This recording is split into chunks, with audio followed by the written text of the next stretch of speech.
ಇಲ್ಲ, ನಾನು ಮಹೋತ್ಸವವನ್ನಷ್ಟೇ ಏರ್ಪಡಿಸಿದ್ದೇನೆ. ಆದರೆ ಈ ನಿನ್ನ ಮನೋವ್ಯಾಕುಲಕ್ಕೆ ಕಾರಣವಲ್ಲವಲ್ಲ.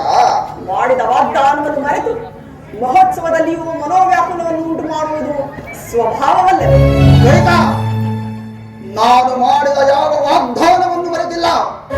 ವಿಚಾರವೇನು ಸರಿಯಾಗಿ ಹೇಳು. ಸ್ವಾಮಿ, ಹಿಂದೆ ನಾನು ಮಾಡಿದ ಸಹಾಯಕ್ಕೆ ಮೆಚ್ಚಿ, ಹಿಂದೆ ದೇವಾಸುರ ಯುದ್ಧದ ಕಾಲದಲ್ಲಿ ನಾನು ಮಾಡಿದ ಸಾಹಸಕ್ಕೆ ಮೆಚ್ಚಿ ತಾವು ನನಗೆ 2 ವರಗಳನ್ನು ಕೊಟ್ಟಿದ್ದೀರಲ್ಲ, ಅದನ್ನು ನೆರವೇರಿಸಿಕೊಟ್ಟಿರುವಿರಾ? ಇಲ್ಲ ಇಲ್ಲ, ಅದು ನನ್ನ ತಪ್ಪಲ್ಲ. ನೀನೇ ಬೇಕಾದಾಗ ಕೇಳುವೆ ಎಂದು ಹೇಳಿದ್ದೆಯಲ್ಲವೇ? ನೀನು ಕೇಳಲಿಲ್ಲ, ನಾನು ನಡೆಸಿಕೊಡಲಿಲ್ಲ. ಇದರಲ್ಲಿ ನನ್ನ ತಪ್ಪೇನಿದೆ ಕೈಕ? ಹಾಗಾದ್ರೆ ಈಗ ಆ ಕೋರಿಕೆಗಳನ್ನು ನೆರವೇರಿಸಿಕೊಡುವಿರಾ? ಖಂಡಿತವಾಗಿಯೂ ನೆರವೇರಿಸಿಕೊಡುವೆನು. ಅಲ್ಲದೆ ನನ್ನ ಪ್ರಾಣ ಸಮಾನವಾದ ನಿನಗೆ ಯಾವುದಕ್ಕೆ ತಾನೇ ಕೊರತೆ ಇದೆ? ಅದನ್ನು ನಾನು ಹೇಗೆ ನಂಬಲಿ ಸ್ವಾಮಿ? ಕೈಕ, ಸೂರ್ಯ ವಂಶದ ಅರಸರು ಕೊಟ್ಟ ಮಾತಿಗೆ ಎಂದಿಗೂ ತಪ್ಪುವುದಿಲ್ಲವೆಂದು ದೃಢವಾಗಿ ನಂಬುತ್ತೇವೆ. ಕೇಳು. ಹಾಗಾದ್ರೆ ನಿಮಗೆ ಅತಿಶಯವಾದ ಪ್ರೀತಿಯು ಯಾರ ಮೇಲೆ? ಯಾರಲ್ಲಿಯೇ? ನಿನ್ನಲ್ಲಿಯೇ? ಸ್ವಾಮಿ, ನಿನ್ನಲ್ಲಿಯೇ? ಯೋಚಿಸಿ ನೋಡಿ ಸ್ವಾಮಿ. ಇಲ್ಲ ಇಲ್ಲ, ಯಾರಲ್ಲಿಯೂ ಇಲ್ಲವೇ? ಯಾರಲ್ಲಿಯೂ ಇಲ್ಲ. ಯೋಚಿಸಿ ನೋಡಿ. ಮರೆತಿದ್ದೆ ಮರೆತಿದ್ದೆ. ನನ್ನ ಜ್ಯೇಷ್ಠ ಪುತ್ರನಾದ ಆ ರಾಮಚಂದ್ರನಿರುವುದು. ನೋಡಿದಿರಾ? ಈಗಲೇ ಆಡಿದ ಮಾತಿಗೆ ತಪ್ಪುತ್ತಿರುವ ನಿಮ್ಮನ್ನು ನಾನು ಹೇಗೆ ನಂಬ? ಕೈಕಾ ಕೈಕಾ ಕೈಕಾ, ರಾಮಚಂದ್ರನಿರುವುದು ಪುತ್ರ ಪ್ರೇಮ, ನಿನ್ನಲ್ಲಿರುವುದು ಪತ್ನಿ ಪ್ರೇಮ. ನಿನಗಷ್ಟೂ ತಿಳಿಯದೆ? ಹಾಗಾದ್ರೆ ಶ್ರೀರಾಮಚಂದ್ರನ ಆಣೆಯಾಗಿ ನಡೆಸಿಕೊಳ್ಳಲೆಂದು ವಾಗ್ದಾನವನ್ನು ಕೊಟ್ಟರು. ಬೇಡ ಕೈಕಾ, ಬೇಡ. ದೀಕ್ಷಾಬದ್ಧನಾಗಿರುವ ರಾಮಚಂದ್ರನ ಮೇಲೆ ಹಾಳು ಇಡುವುದು ಬೇಡ. ಅದೆಂತಹ ಕಷ್ಟ ಸಾಧ್ಯವಾದರೂ ನಾನು ನಡೆಸಿಕೊಳ್ಳುತ್ತೇನೆ. ಕೇಳಿದ್ದೇನೆ. ಇಲ್ಲ ಸ್ವಾಮಿ, ನಮ್ಮ ಪ್ರಿಯ ಪುತ್ರನಾದ ಶ್ರೀರಾಮಚಂದ್ರನ ಆಣೆಯಾಗಿಯೂ ನಡೆಸಿಕೊಡುವೆನೆಂದು ಆಣೆ ಮಾಡಿದರೆ ಮಾತ್ರ ನಾನು ಕೇಳಿಕೊಳ್ಳುವೆ. ನಾನು ಕೇಳಿಕೊಳ್ಳತಕ್ಕವಳಲ್ಲ. ಇವಳೆಂದಿಗೂ ನನ್ನ ಮಾತುಗಳಲ್ಲಿ ಬಹುಮಾನ ಕೊಟ್ಟವಳಲ್ಲ. ಈ ದಿವಸ ಇವಳ ಮಾತಿನ ರೀತಿಗೆ ಬೇರೆಯಾಗಿದೆ. ಇರಲಿ, ನಿನ್ನಿಚ್ಛೆಯಂತೆಯೇ ಆಗಲಿ ಕೈಕ. ಶ್ರೀರಾಮಚಂದ್ರನ ಸಾಕ್ಷಿಯಾಗಿಯೂ ನಡೆಸಿಕೊಡುವೆನು. ತೆಗೆದುಕೋ ಕರಭಾಷೆಯನ್ನು, ಹೇಳು ನಿನ್ನ ಮನಸ್ಸಿನ ಇಷ್ಟಾರ್ಥವನ್ನು.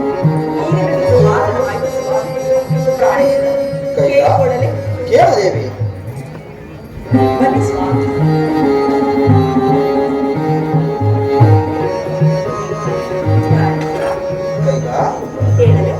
ಕೇಳದೇವಿ? ಕೇಳದೇವಿ? ಹೀಗೆ ನಿಶ್ಚಯವಾಗಿ ಈ ಕೋಸಲ ಸಾಮ್ರಾಜ್ಯದ ಪಟ್ಟಾಭಿಷೇಕ ನನ್ನ ಮಗನಾದ ಭರತನಿಗೆ ಕಟ್ಟಬೇಕು. ಏನಂದ್ರೆ? ಈಗ ನಿಶ್ಚಯವಾಗಿರುವ ರಾಮಚಂದ್ರನ ಪಟ್ಟಾಭಿಷೇಕವನ್ನು ತಪ್ಪಿಸಿ ಭರತನಿಗೆ ಮಾಡಲು ಹೇಳುತ್ತಿರುವೆಯಾ? ಇಲ್ಲ, ಇಲ್ಲವೇ ಇಲ್ಲ. ನೀನಂತಹ ಕಠೋರ ಮನಸ್ಸುಗಳು ಅಲ್ಲ, ಹೊಸಿಯ ಮರಳು ಅಲ್ಲ. ನನ್ನನ್ನು ಪರೀಕ್ಷಿಸಲು ವಿನೋದಕ್ಕೆಂದು ಈ ರೀತಿ ಕೇಳುತ್ತಿರುವೆಯಾ ದೇವಿ? ಪರೀಕ್ಷೆಯೂ ಅಲ್ಲ, ವಿನೋದವೂ ಅಲ್ಲ. ಇದು ನನ್ನ ಇಷ್ಟದಂತೆ ಕೇಳುತ್ತಿರುವೆ. ಕೈಕ, ನಡೆಸಿಕೊಡುವುದಾದರೆ ನಡೆಸಿಕೊಡು, ಇಲ್ಲವಾದರೆ ಹೇಳಿಬಿಡು. ಕೈಕ, ನೀನು ಸಾಮಾನ್ಯ ಪಾಮರ ಸ್ತ್ರೀ ಎಲ್ಲ, ಚಕ್ರವರ್ತಿ ಸಾರ್ವಭೌಮನ ರಾಣಿ. ರಾಮಚಂದ್ರನು ನನ್ನ ಜ್ಯೇಷ್ಠ ಪುತ್ರನು, ಸದ್ಗುಣ ಸಂಪನ್ನನು, ರಾಜಧರ್ಮ ನಿಪುಣನು, ಅಲ್ಲದೆ ನಿನ್ನ ಕಣ್ಮಣಿಯು.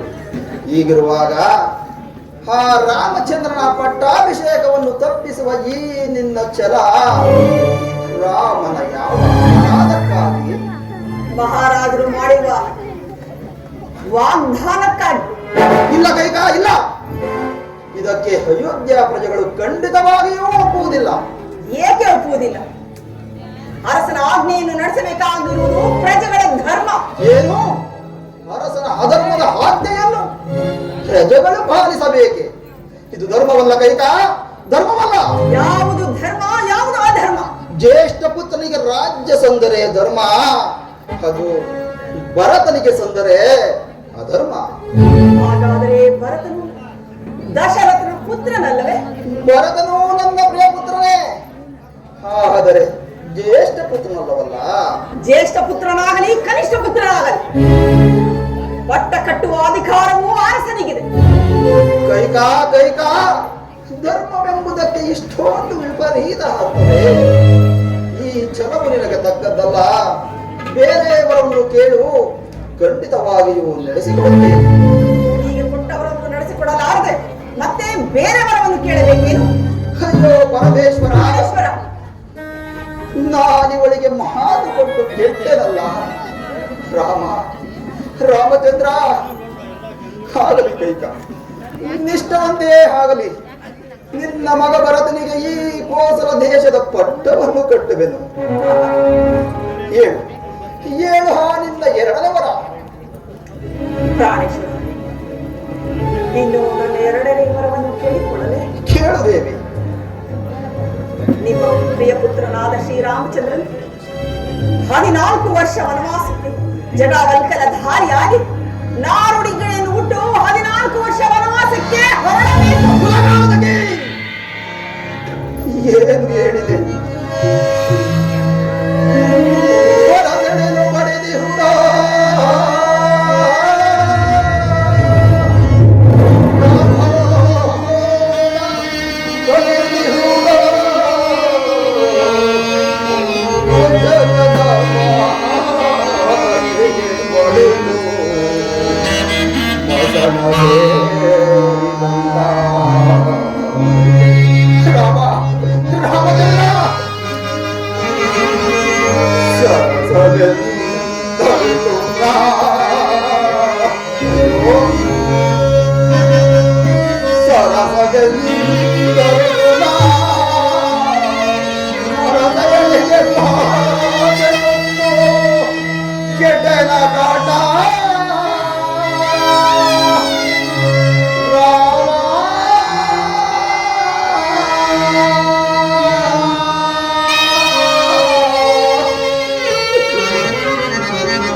ಏನು ಹೇಳಿದೆ?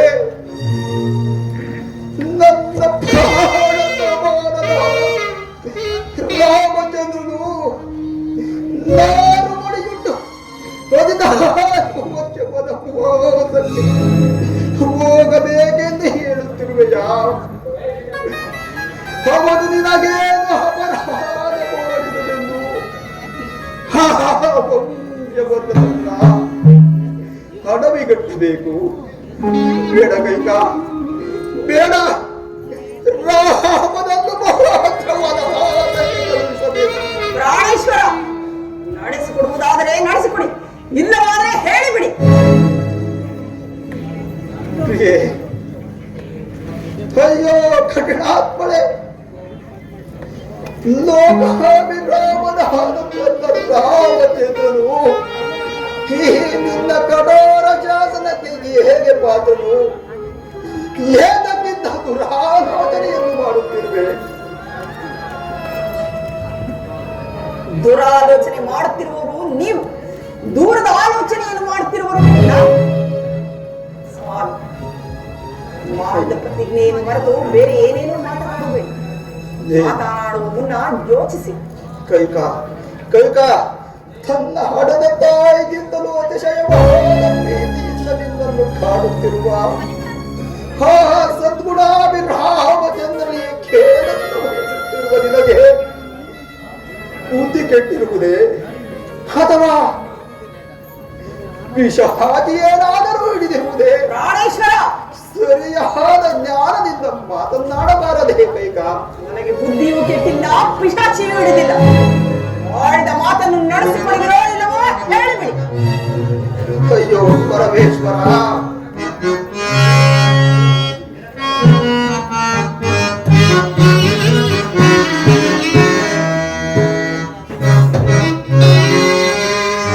ದೇವಿ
ನನ್ನ ರಾಮ, ನಿಮ್ಮ ರಾಮನ, ನನ್ನ ರಾಮಚಂದ್ರನು, ನಿಮ್ಮ ರಾಮಚಂದ್ರನು.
ಏತಕ್ಕಿಂತ ಚಂಡ ಹಠವನ್ನು ಹಿಡಿದಿರುವೆ. ಸುಖವಿಲ್ಲದೆ ಈ ಜೀವ ಜಗತ್ತು ಬದುಕಿದರು ಬದುಕಬಹುದು. ಮಳೆ ಇಲ್ಲದೆ ಈ ಸತ್ಯ ಜಗತ್ತು ಜೀವಿಸಿದರು ಜೀವಿಸಬಹುದು. ಆದರೆ ಆದರೆ ಆನಂದ ಸದ್ಗುಣಾಭಿ ಸುಕುಮಾರ ರಾಮಚಂದ್ರನನ್ನು ಆಗಲಿ ಈ ದಶರಥನು ಕ್ಷಣಕಾಲ ಕೂಡ ಜೀವಿಸಲಾರನು, ಕೈಕ ಚಿತ್ರಿಸಲಾರ. ಆದ್ದರಿಂದ ಈ ನಿನ್ನ ಬಯಕೆಯನ್ನು ಬಿಟ್ಟು ನನ್ನನ್ನು, ನನ್ನ ರಾಮಚಂದ್ರನನ್ನು ಕಾಪಾಡು ದೇವಿ, ಕಾಪಾಡು. ಸಾಧ್ಯವಿಲ್ಲ ಸ್ವಾಮಿ. ನಡೆಸಿಕೊಡುವುದಾದರೆ ನಡೆಸಿಕೊಡಿ, ಇಲ್ಲವಾದರೆ ಲೋಕದಲ್ಲೆಲ್ಲ ಸಾರಿ ಬಿಡುವೆ. ಸೂರ್ಯ ವಂಶದ ಅರಸರಲ್ಲಿಯೂ ಕಪ್ಪಿರುವುದೆಂದು ಲೋಕದಲ್ಲೆಲ್ಲವೂ ಎಲ್ಲ ಕಡೆಯೂ ಡಂಗೂರವನ್ನು ಸಾರಿಸಿ ಬಿಡುತ್ತೇನೆ. ಶಿಬಿ ಹರಿಶ್ಚಂದ್ರಾದಿಗಳಂತೆ ಜ್ಯೇಷ್ಠ ಪುತ್ರನಿಗೆ ಪಟ್ಟ ಕಟ್ಟಬೇಕೆಂದು ನಾನು ನಿನ್ನನ್ನು ಇಷ್ಟೊಂದು ವಿಧ ವಿಧವಾಗಿ ಕೇಳಿಕೊಂಡೆನು. ನೀನು ನನ್ನನ್ನು ವಂಚಿಸಿ ನನ್ನಿಂದ ವಾಗ್ದಾನವನ್ನು ಪಡೆದು ಧರ್ಮ ಅಧರ್ಮಗಳ ವಿವೇಚನೆ ಇಲ್ಲದ ನರರಾಕ್ಷಸಿಯಾರು. ಇನ್ನು ಧರ್ಮ ಭಾಗಕ್ಕೆ ಸಿಲುಕಿರುವ ನಾನು ನಿನ್ನಿಷ್ಟದಂತೆಯೇ ನಡೆಯಬೇಕು. ಇನ್ನು ಮುಂದೆ ನೀನು ನನಗೆ ಪತಿಯಲ್ಲ, ನಿನ್ನ ಮಗ ಬರಲು ನನಗೆ ಪುತ್ರನಲ್ಲ. ಅಯ್ಯೋ ಪರಮೇಶ್ವರ, ರಾಮ, ರಾಮಚಂದ್ರ, ಅಯ್ಯೋ ನಾನು ಈ ವ್ಯದೆಯಿಂದ ಸಾಯುವುದೊಂದು ನಿಶ್ಚಿತ. ಅದು ಪ್ರಾಣ ಬಿಟ್ಟ ಮೇಲೆ ನಿನ್ನ ಮಗ ಭಾರತದಿಂದ ನನಗೆ ತರ್ಪಣವನ್ನು ಕೊಡಿಸಬೇಕಾಗುವುದು. ಅಯ್ಯೋ ಪರಮೇಶ್ವರ, ರಾಮ, ರಾಮಚಂದ್ರ, ನಾನಿವನಿಗೆ ಬಾದುಕೊಂಡು ಕೆಟ್ಟನಪ್ಪ, ಕೆಟ್ಟನು.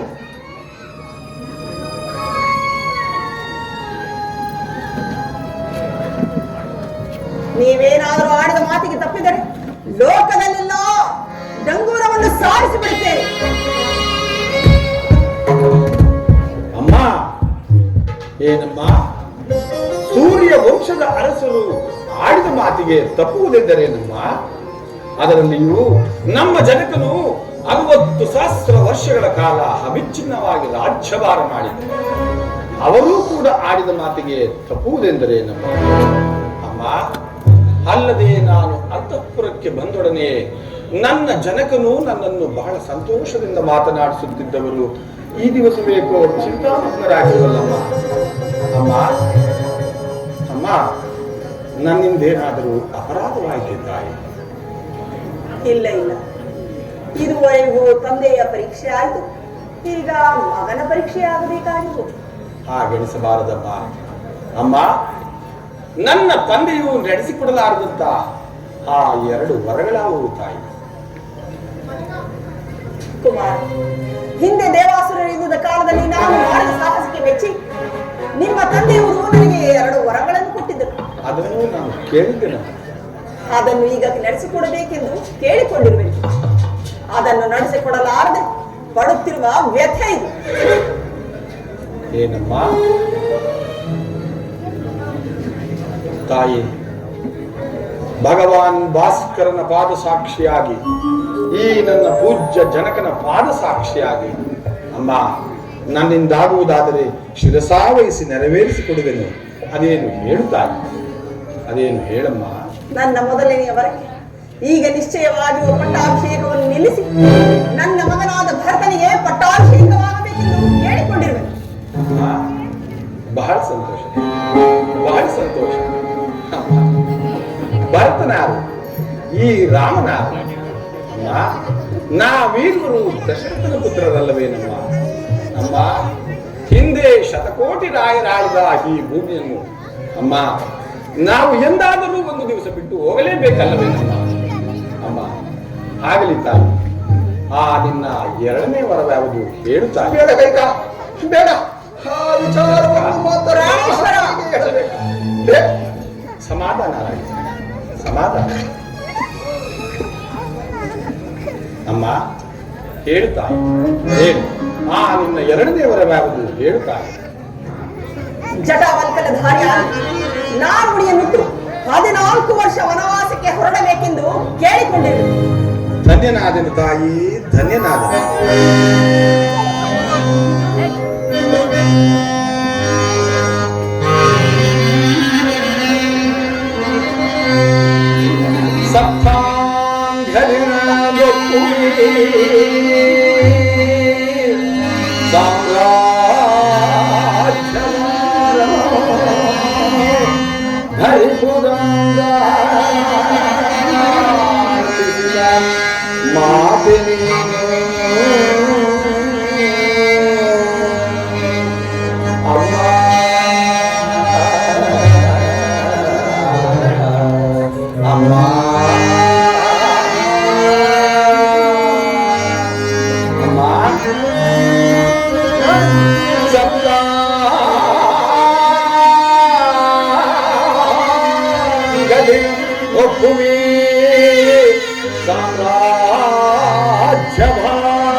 ಅಮರ ಕೀರ್ತಿಯಂ ಕೊಡಿಸಿದ ಮಾತನೇನೋ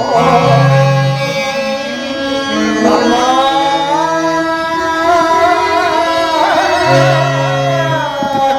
ಅಮ್ಮ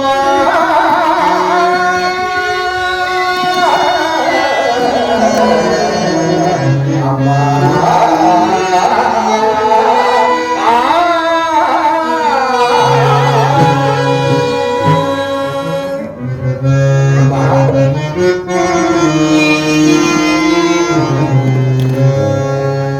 ವನವಾಸನ ಪದಿಂದ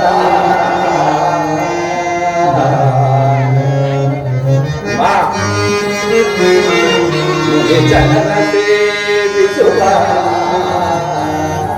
ಘನ ಪದವಿಯ ನಗಿತ್ತ ಮಾತೆಯೋ ಅಮ್ಮ ಅಮ್ಮ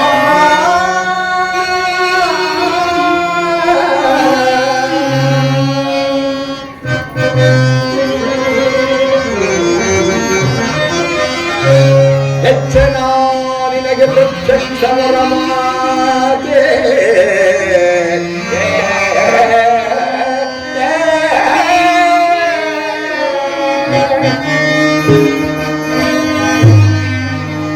ಹೆಚ್ಚನ ನಿನಗೆ ಪ್ರತ್ಯಕ್ಷವರ ಮಾತೆ ಹೆಚ್ಚಿನ ಆಶೀರ್ವಾದ ಇನ್ನೊಂದೆ ಪೂಜೆ ನಿಶ್ಚಯದಿ ವನವಾಸ ಕೊಟ್ಟಿದೆ ಸುನೀತೆ ಯಚ್ಚನಿಸು ಬಿದನು ನಮಿಸಿ ಬೋಬೆನು ಮಾತೆ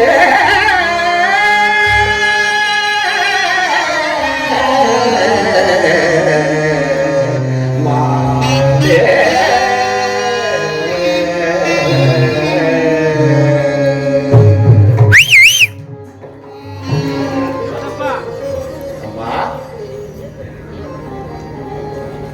ಅಲ್ಪವಾದ ಅರಣ್ಯವಾಸವನ್ನು ನನಗೆ ವಹಿಸಿ ಬಹಳ ಕಷ್ಟಕರವಾದ ರಾಜ್ಯಭಾರವನ್ನು ಭರತನಿಗೆ ವಹಿಸಿ ಅಮ್ಮ ಕೇವಲ ನನ್ನ ದೇಹ ರಕ್ಷಣೆ ಮಾತ್ರದಿಂದ 14 ವರ್ಷ ವನವಾಸಕ್ಕೆ ಹೋಗಲೆಂದು ಅಮ್ಮ ತಂದೆಯವರಲ್ಲಿ ನೀನು ಕೇಳಿಕೊಂಡಿರುವುದನ್ನು ನೋಡಿದರೆ ಭರತನಿಗಿಂತಲೂ ಅತಿಶಯವಾದ ಪ್ರೀತಿ ನನ್ನ ಮೇಲಿರುವುದೆಂದು ನಾನು ನಂಬಿರುವೆ. ಅದಕ್ಕೆ ಅಡ್ಡಿ ಆತಂಕವೇನು ಇಲ್ಲವೇನು? ಅಮ್ಮ, ಯಾವ ಅಡ್ಡಿ ಆತಂಕವೂ ಇಲ್ಲದೆ ನಿಸ್ಸಂದೇಹವಾಗಿ ಶಿರಸಾವಹಿಸಿ ನೆರವೇರಿಸಿಕೊಡುವೆನು ತಾಯಿ, ನೆರವೇರಿಸಿಕೊಡುವೆ. ಅಮ್ಮ, ಅದಕ್ಕೆ ಮುಂಚಿತವಾಗಿ ನಾನೇ ಭರತನನ್ನು ಕರೆಯಿಸಿ ನನ್ನ ಕೈಯಾರೆ ಅಮ್ಮ ಆತನಿಗೆ ಪಟ್ಟವನ್ನು ಕಟ್ಟಿ ಅವನ ಪಟ್ಟಾಭಿಷೇಕ ಮಹೋತ್ಸವವನ್ನು ಅಮ್ಮ ನನ್ನ ಕಣ್ತುಂಬ ನೋಡಿ ಸಂತೋಷದಿಂದ ಆನಂದದಿಂದ ವನವಾಸಕ್ಕೆ ಹೊರಡುವೆನು ತಾಯಿ. ಭಾರತನನ್ನು ಕರೆಸುವುದು ಬಿಡುವುದು, ಪಟ್ಟವನ್ನು ಕಟ್ಟುವುದು ಬಿಡುವುದು ನಾವು ನೋಡಿಕೊಳ್ಳುತ್ತೇವೆ. ನೀನು ಅರಣ್ಯವಾಸಕ್ಕೆ ಹೊರಡಲು ಸಿದ್ಧನಾಗ. ಅಮ್ಮ,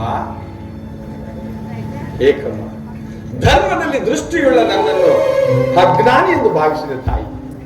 ಅಮ್ಮ, ಹಿಂದೆ ಸಗರ ಚಕ್ರವರ್ತಿಯ 60,000 ಮಕ್ಕಳು ಇಡೀ ಈ ಭೂಮಂಡಲವನ್ನೆಲ್ಲವನ್ನು ಹಗೆದು ತಂದೆಯ ಮಾತಿಗಾಗಿ ಒಬ್ಬೊಬ್ಬರಾಗಿ ಸಾಯಲಿಲ್ಲವೇನು? ಅಲ್ಲದೆ ಜಮದಗ್ನಿಯ ಪುತ್ರರಾದ ಪರಶುರಾಮರು ತಂದೆಯ ಮಾತಿಗಾಗಿ ತನಗೆ ಜನ್ಮ ಕೊಟ್ಟ ತಾಯಿಯ ಶಿರಚ್ಛೇದನವನ್ನು ಮಾಡಲಿಲ್ಲವೇನು? ಅಮ್ಮ, ಇನ್ನು ನಾನಾದರೂ ಪಿತೃವಾಕ್ಯ ಪರಿಪಾಲಕನಮ್ಮ. ಅಮ್ಮ, ನನ್ನ ಮೇಲೆ ನಿನಗೆ ಸಂಶಯವೇ ತಾಯಿ? ಆಗಲಮ್ಮ, ನಿನ್ನ ಇಚ್ಛೆ ಎಂತಾಗಲಿ ತಾಯಿ. ಜನಕ, ರಾಮಚಂದ್ರ, ಜನಕ, ವನವಾಸಕ್ಕೆ ಹೊರಡಲು ನನಗೆ ಅನುಜ್ಞೆಯನ್ನು ಕೊಡಿ. ದೈವಾಜ್ಞೆಯನ್ನು ಕೇಳಬೇಕಲ್ಲದೆ ಮಹಾವಿಹಾರ ನನ್ನಾಜ್ಞೆಯನ್ನೇಕಪ್ಪ ಕೇಳುತ್ತಿರುವೆ. ಇವಳಿಗಿಂತಹ ವಂಚನೆ ಎಂದರಿಯದೆ ನಾನಿವಳಿಗೆ ಮಾತು ಕೊಟ್ಟು ಸಮಾಧಾನ ವೇಳೆ ನನ್ನಾಜ್ಞೆಯನ್ನು ಪಾಲಿಸಬೇಕಾದರೆ ಪಾಪಿಯಾದದನ್ನು ನಿಗ್ರಹಿಸಿ ಈ ಬಹುಸಲ ದೇಶದ ರಾಜ್ಯಭಾರ ಮಾಡುವಂತ ಜನಕ, ಏತಕ್ಕಾಗಿ ಇಂತಹ ಕಠೋರವಾದ ಮಾತುಗಳನ್ನಾಡುತ್ತೀರಿ? ಜನಕ, ಪಿತೃವಾಕ್ಯ ಪರಿಪಾಲನೆ ಪುತ್ರರಾದ ನಮ್ಮ ಕರ್ತವ್ಯ. ಜನಕ, ನನ್ನ 14 ವರ್ಷ ವನವಾಸವನ್ನು 14 ದಿವಸಗಳಂತೆ ಮುಗಿಸಿ ಪುನಃ ಬಂದು ತಮ್ಮ ಪಾದ ಸೇವೆಯನ್ನು ಮಾಡಿ ಜನಕ, ಸಮಾಧಾನ. ರಾಮಚಂದ್ರ, ಇನ್ನೂ ಸಾವಕಾಶವೇಕೆ? ಅರಣ್ಯವಾಸಕ್ಕೆ ಹೊರಡಲು ಸಿದ್ಧನಾಗು.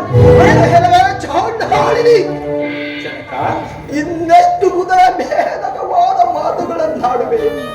ಇನ್ನಾದರೂ ಸಾಕಿರುವಾಗ ಹೇಳ್ತಾನೆ, ಸಮಾಧಾನ. ನೀವು ಎಷ್ಟೇ ದುಃಖಿಸಿದರೂ ಕೊಟ್ಟ ಮಾತನ್ನು ನೆರವೇರಿಸಿದಂತಾಗುವುದು.